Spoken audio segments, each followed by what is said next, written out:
Hi, my name is Dromil and I'm a risk analyst intern at UFIT's Information Security Office. UF Information Technology offers paid part-time internships for college students to gain valuable on-the-job experience while supporting the university's IT needs. UFIT's program offers a wide range of positions across multiple tech industries, including cybersecurity, web development, research computing support, and video production.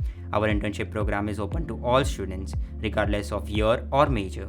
All positions offered are based in Gainesville. UFIT accepts applications from universities and colleges nationwide. Whether you are a student from in-state or out of state, you are eligible to apply to join UFIT's team. Applications are posted mid-semester for upcoming term. Internship periods range from semesterly to year-long. Want to learn more? Head over to go.ufl.edu/UFIT-internships.